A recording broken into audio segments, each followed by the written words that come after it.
The cannabis industry is quickly becoming one of the most lucrative markets in the country. According to research from New Frontier Data, annual projections for the cannabis industry is expected to reach $30 billion, folks. That's by the year 2025. And tonight, Ball Family Farm shows us how that could lead to generational wealth in the Black community. CEO Chris Ball and CFO Charles Ball of the Ball Family Farms is with us now to educate us on building generational wealth through cannabis. Chris and Charles, welcome to BNC. How you doing? Thanks for having us. Of course. So, Chris, you know, we talk about you guys' backstory a little bit. Chris and Charles, you both have an interesting backstory. Talk about your interest in cannabis growing up in the inner city, and you both were on a mission to help your family. Chris, we'll start with you first. Yeah, so cannabis, I got introduced to cannabis fairly on. I was about 10, and I recognized it by the funny smelling cigarettes that my dad used to smoke after dinner. So I knew what regular cigarettes smelled like because my mom smoked those, but dad's cigarettes just were a little bit smaller and they smell funny. So, fast forward to family picnics, barbecues, Thanksgiving, Christmas time, stuff like that. I would recognize the cigarette again, but, grandma was smoking it, uncles and aunts were smoking it, cousins were smoking it. So that's pretty much when I started to realize that there was something different about this cigarette. Fast forward to when I was turned about 16, I was in high school, and my cousin Earl was the neighborhood weed man. And cousin Earl was always super fresh, always had nice Jordans on and white T-shirts and stuff like that. And I kind of envied that. So I asked cousin Earl to, hook me up with my first ounce of weed. He did, and I was pretty bad at it at that time. So I decided to put it down and just focused on sports and, try to get out of high school and get to college. So when I graduated from high school, my parents told me that they couldn't afford, to send me to college. So my mom and dad, my dad had that old classic conversation, you either going to work or you're going to go to school. So I didn't want to go get a job at that point. So I decided to enroll in junior college, and I knew that I was going to have to fend for myself. Called cousin Earl back. The stakes were a little bit higher this time. I knew that I had to get this done myself, and I knew this was the only way I was going to be able to, pay my tuition, pay for my books, put gas in my car, and food in my stomach. So called cousin Earl back and asked him to, give me another ounce, and this time I made it work. So I did that, for about 2 years until eventually I got my scholarship to University of California, Berkeley. Mm-hmm. So once I got to Berkeley, I put it down. I was on a full ride scholarship, figured, I'm going to be the first kid in my family to go to college. I'm going to go to the NFL, and I'm going to live happily ever after and make millions of dollars. Well, that did not happen. Did graduate, did get some time with the 49ers, spent some time over in NFL Europe and in the CFL, which is where I got bit by the cultivation bug, Canada being the mecca of marijuana. That's the first place I saw cannabis from seed to sale. So I picked that up, started learning how to grow over there, but not really good at it. Started trafficking, cannabis from Canada into the United States. Thank God for statute of limitations. I can now talk about this freely. And made a name for myself in Los Angeles because I was picking up, weed for so cheap in Canada and then selling it in the legacy or traditional market here in Los Angeles. I was able to make a really big name for myself. In fact, I made such a big name that I attracted the attention of the federal government and was indicted by the feds in 2010. Went in, paid my debt to society, came back out, didn't touch it for about 4 years until I got off of probation. And when I got off of probation, I went right back. I bought a 14 Light Grow in Van Nuys, California, started growing from there, and started selling, my products to Prop D compliant shops, the pre-ICO dispensaries. So I did that up until 2018 till I was introduced to the social equity program, which I found out that they were giving licenses out to marijuana convicted drug felons.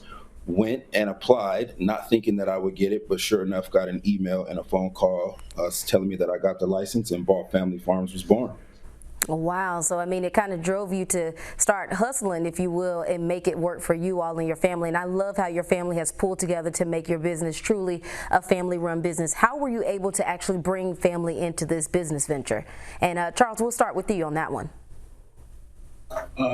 So I was introduced to it right when, right before Chris got indicted. We're blood brothers, so growing up, it was kind of the same story. However, Chris was always the wild card in the family, and I was more of the stable one. So, when he did, we actually made a trip together, and it didn't pan out the way we expected it to. And so when we got back, I told him I would never go anywhere with him again. And after that, he started to talk to me about, legalization after a few years. And I'm like, okay, I always said he was the one that's going to go in and I'm the one who's going to get him out. So, I kept telling him like, no, man, I'm not really going to stick with you on this one. Like, you go ahead and do your thing. And then finally, when he was talking about legalization, I started to kind of listen to him. And on Mother's Day, we were with my mom, and he said, Chuck, I'm serious, man. If we do, if it legalizes, can you please come? And I said, man, if you're serious about this and really doing it the right way, then I'll be on board. So once we started that, I got bit with the bug by going in and just watering plants. I realized that he was serious about it, and that's how I kind of came into it as well. So your story, or your brother's story, helped kind of change the way you all saw cannabis. I mean, at one point, like you said, many people were just being thrown in prison for it, but now you've kind of changed into something else. So talk a little bit about the fact that, we keep hearing about how Black lives will improve if we create more generational wealth. So let's talk about cannabis leading to generational wealth and why this would be such a smart move in our community. Yeah, I really believe that, the cannabis industry has been built on the backs of people of color, so, this is not a new business. This is not a new industry. I know with it legalizing and it becoming and getting all the national attention, that everyone thinks that it's a new business, but this business has been around for the past 30, 40 years. It's the reason why I was indicted, so, and people of color have suffered from this the most, from unfair policing in our communities. They're given way more time in the prison system, just a bunch of convictions and stuff like that. So this product has basically, because of the government, ripped apart the color families, the people of color families in our community.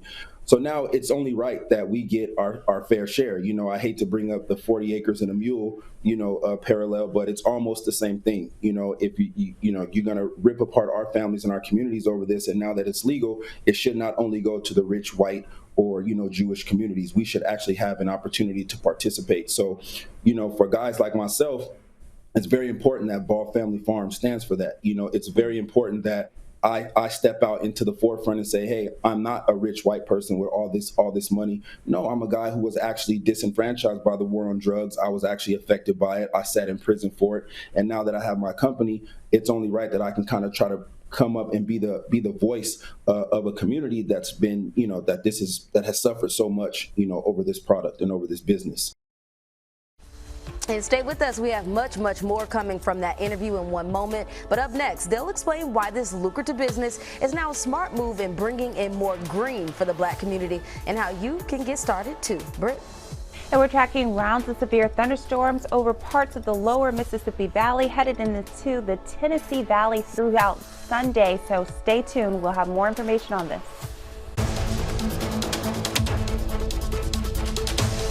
Welcome back with Chris and Charles Ball from the Ball Family Farms. I appreciate you guys sticking around with us to talk about this. Thank you. Thanks for having us. So we were talking about cannabis, obviously, and just some of your backstory, what you guys experience in life.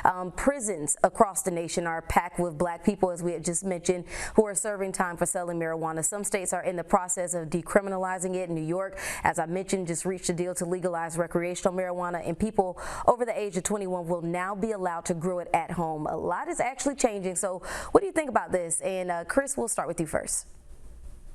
I think this is great.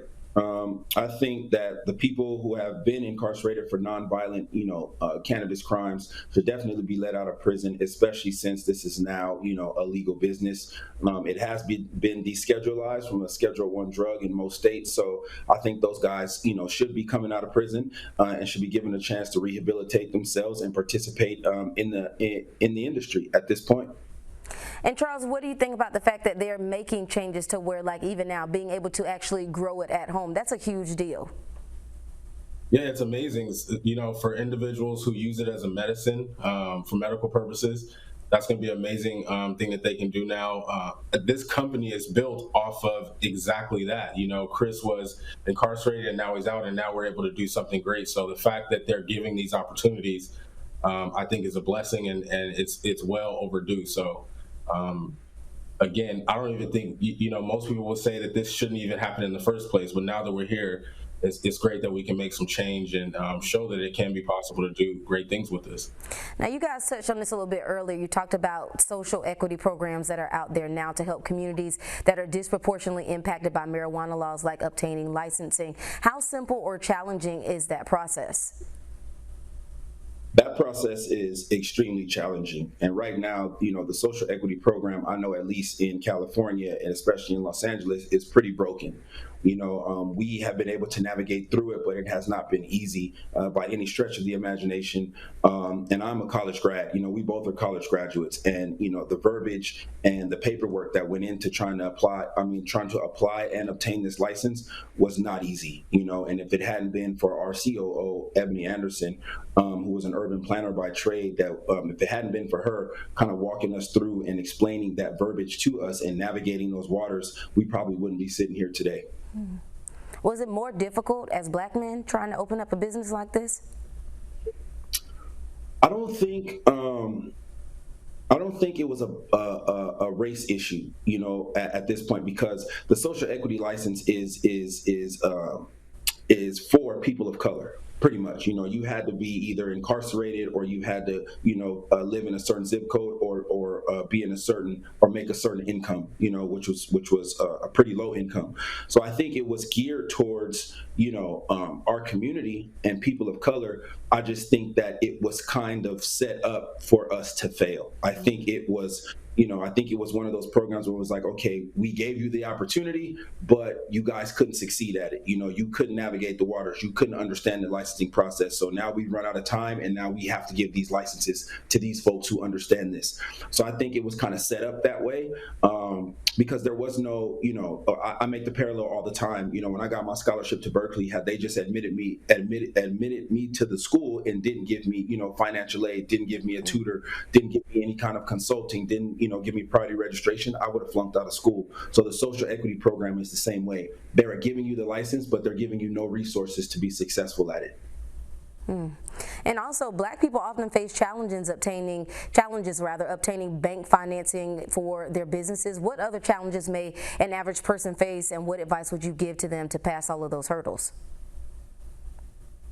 I think a lot of the hurdles that you're going to come across is just simply the knowledge that comes along with a lot of these things. We, as a community, or at least where we come from, we didn't have access to know that we were supposed to go get plans done prior to build outs, or how to find electrical engineer or anything like that. So I think I do see a little bit differently. Chris said that I think just the color of our skin was the qualifier, but it's definitely not built for us to succeed.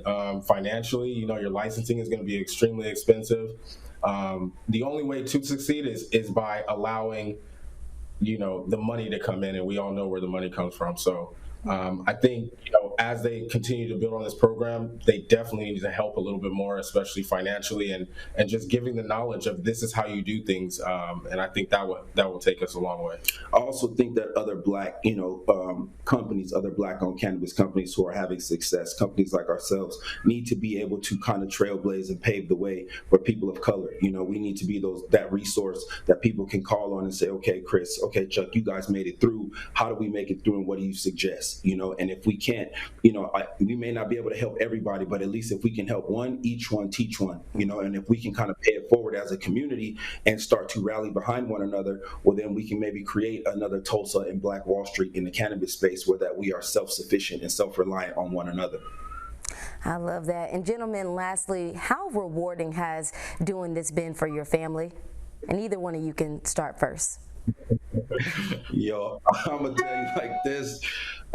Mom's is okay, brother is okay, cousin is okay. The family is doing very, very well. It has been extremely, extremely rewarding for us.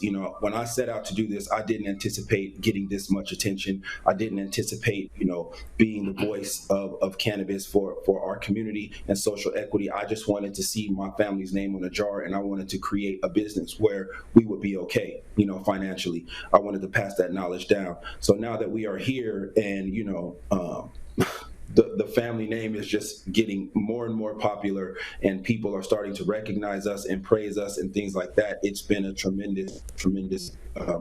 I feel so dedicated, because I was definitely sitting in prison and everybody counted me out and everybody told me I was stupid. And now for us to be here, it's just it's surreal for me. I know that's for me. Chuck can say how he feels about it, but that's for me. Yeah, it's been an amazing journey, just from where we started to where we are now, and we're not done.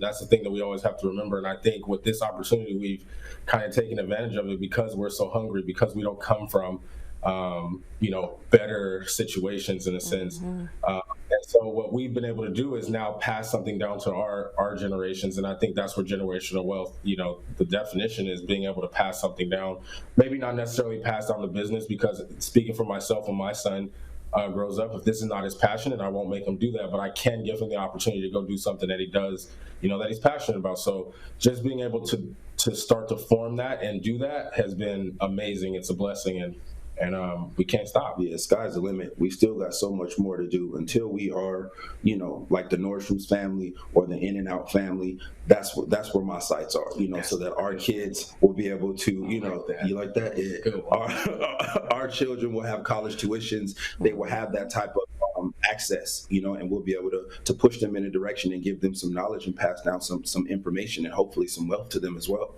I love that, starting a legacy. Well, that is such a blessing for your family, and I'm sure you have blessed our viewers and myself. We appreciate both of your time tonight. We appreciate it. Awesome story. Thank you for having us. Thank you, man.